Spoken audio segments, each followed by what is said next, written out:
இன்றைய வேத வசனம் ஏசாயா 43:5.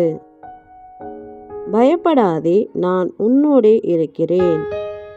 ஆமென். வேதாகமத்தில் 365 முறை பயப்படாதே என்று எழுதப்பட்டிருக்கிறது. ஏனெனில் பயப்படுகிறவர்கள் இரண்டாம் மரணத்தை கண்டடைவார்கள். எனவே நம் தேவன் எப்பொழுதும் நம்மை பார்த்து பயப்படாதீர்கள் என்று கூறுகிறார். இப்பொழுதோ ஏசாயா தீர்க்கதரிசியின் மூலமாக தம்மால் தெரிந்து கொள்ளப்பட்ட இஸ்ரவேலை பார்த்து தேவன் கூறுகிறார், நீ பயப்படாதே, நான் உன்னோடு இருக்கிறேன் என்று.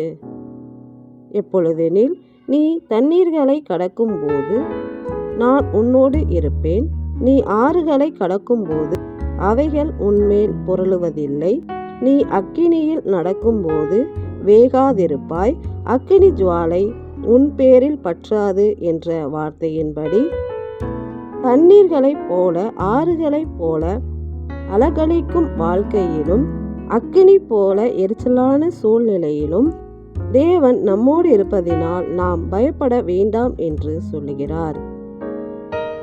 எனவே நாம் எப்படிப்பட்ட நெருக்கத்தில் இருந்தாலும் நம்மை தப்புவிக்கும் தேவன் நம்மோடு இருப்பதினால் நாம் பயப்படாமலும் கலங்காமலும் இருப்போம். எங்கள் பயத்தை போக்கி எங்களுக்கு துணையாக இருக்கும் எங்கள் துணையாளரே, உமக்கு நன்றி செலுத்துகிறோம். நன்றி.